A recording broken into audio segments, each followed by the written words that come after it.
by Leo Tolstoy, translated by Constance Garnett. Book 2, Chapter 17. Stepan Arkadyevitch went upstairs with his pocket bulging with notes, which the merchant had paid him for 3 months in advance. The business of the forest was over, the money in his pocket, their shooting had been excellent, and Stepan Arkadyevitch was in the happiest frame of mind, and so he felt specially anxious to dissipate the ill humor that had come upon Levin. He wanted to finish the day at supper as pleasantly as it had been begun. Levin certainly was out of humor, and in spite of all his desire to be affectionate and cordial to his charming visitor, he could not control his mood.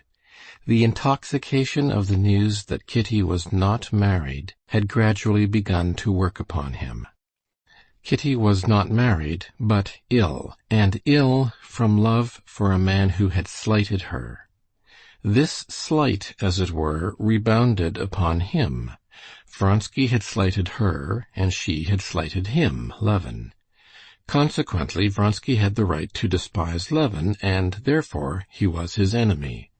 But all this Levin did not think out. He vaguely felt that there was something in it insulting to him, and he was not angry now at what had disturbed him, but he fell foul of everything that presented itself. The stupid sale of the forest, the fraud practiced upon Oblonsky and concluded in his house, exasperated him. "Well, finished?" he said, meeting Stepan Arkadyevitch upstairs. "Would you like supper?" "Well, I wouldn't say no to it. What an appetite I get in the country. Wonderful. Why didn't you offer Ryabinin something?" "Oh, damn him!" "Still, how you do treat him," said Oblonsky. "You didn't even shake hands with him. Why not shake hands with him?" "Because I don't shake hands with a waiter, and a waiter's 100 times better than he is." "What a reactionist you are, really! What about the amalgamation of classes?" said Oblonsky. "Anyone who likes amalgamating is welcome to it, but it sickens me." "You're a regular reactionist, I see." "Really, I have never considered what I am. I am Konstantin Levin, and nothing else." "And Konstantin Levin very much out of temper," said Stepan Arkadyevitch, smiling. "Yes, I am out of temper, and do you know why? Because, excuse me, of your stupid sale." Stepan Arkadyevitch frowned good-humoredly, like one who feels himself teased and attacked for no fault of his own. "Come, enough about it," he said. "When did anybody ever sell anything without being told immediately after the sale it was worth much more? But when one wants to sell, no one will give anything. No, I see you've a grudge against that unlucky Ryabinin." "Maybe I have, and do you know why? You'll say again that I'm a reactionist or some other terrible word, but all the same it does annoy and anger me to see on all sides the impoverishing of the nobility to which I belong, and in spite of the amalgamation of classes, I'm glad to belong. And their impoverishment is not due to extravagance. That would be nothing, living in good style, that's the proper thing for noblemen. It's only the nobles who know how to do it. Now the peasants about us buy land, and I don't mind that. The gentleman does nothing while the peasant works and supplants the idle man. That's as it ought to be, and I'm very glad for the peasant. But I do mind seeing the process of impoverishment from a sort of, I don't know what to call it, innocence. Here a Polish speculator bought for half its value a magnificent estate from a young lady who lives in Nice.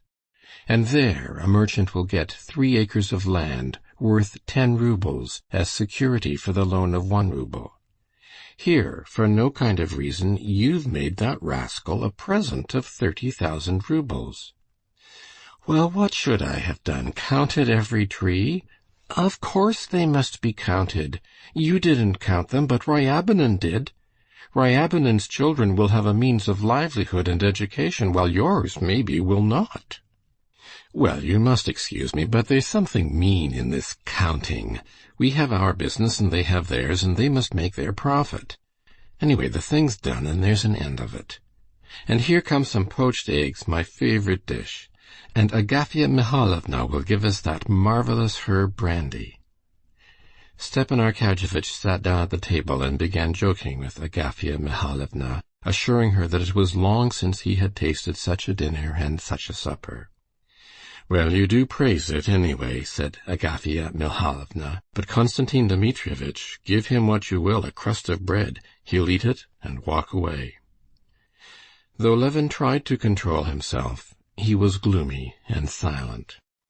He wanted to put one question to Stepan Arkadyevitch, but he could not bring himself to the point, and could not find the words or the moment in which to put it. Stepan Arkadyevitch had gone down to his room. Undressed, again washed, and attired in a nightshirt with goffered frills, he had got into bed. But Levin still lingered in his room, talking of various trifling matters, and not daring to ask what he wanted to know. "How wonderfully they make this soap," he said, gazing at a piece of soap he was handling, which Agafea Mihalovna had put ready for the visitor, but Oblonsky had not used. "Only look! Why, it's a work of art." "Yes, everything's brought to such a pitch of perfection nowadays," said Stepan Arkadyevitch with a moist and blissful yawn. "The theater, for instance, and the entertainments. Oh," he yawned. "The electric light everywhere. Oh." "Yes, the electric light," said Levin. "Yes. Oh, and where's Vronsky now?" he asked suddenly, laying down the soap. "Vronsky?" said Stepan Arkadyevitch, checking his yawn. "He's in Petersburg. He left soon after you did, and he's not been in Moscow since. And do you know, Kostya, I'll tell you the truth," he went on, leaning his elbow on the table and propping on his hand his handsome ruddy face, in which his moist, good-natured, sleepy eyes shone like stars. "It's your own fault. You took fright at the sight of your rival. But as I told you at the time, I couldn't say which had the better chance. Why didn't you fight it out? I told you at the time that." He yawned inwardly without opening his mouth. "Does he know, or doesn't he, that I did make an offer?" Levin wondered, gazing at him. Yes, there's something humbugging, diplomatic in his face. And feeling he was blushing, he looked Stepan Arkadyevitch straight in the face without speaking.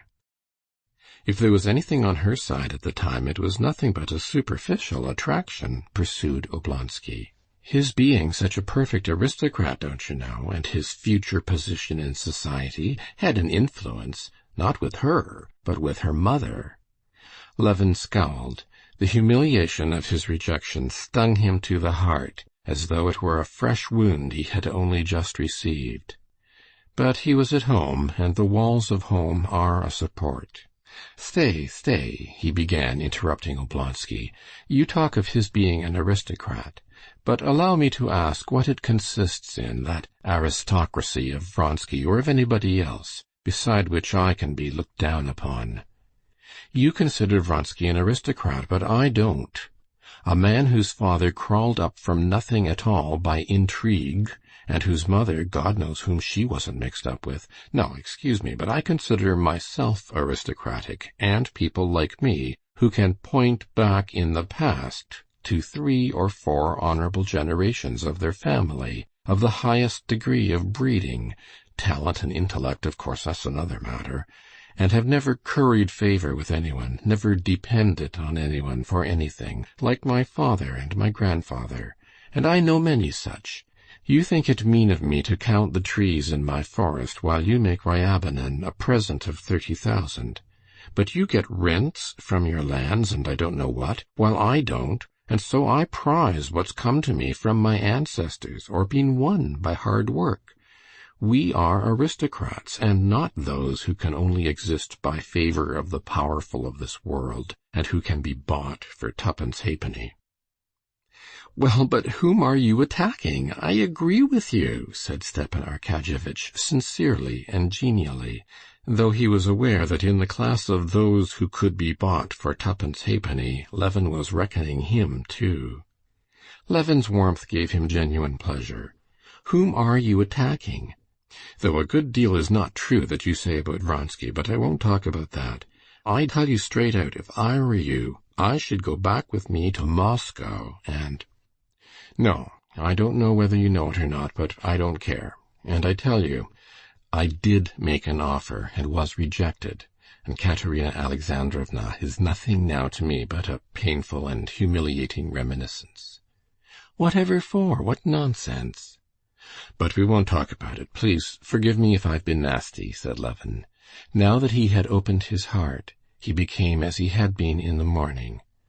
"You're not angry with me, Stiva? Please don't be angry," he said, and smiling, he took his hand. "Of course not, not a bit, and no reason to be. I'm glad we've spoken openly. And do you know, stand shooting in the morning is unusually good. Why not go? I couldn't sleep the night anyway, but I might go straight from shooting to the station." Capital. End of chapter 17.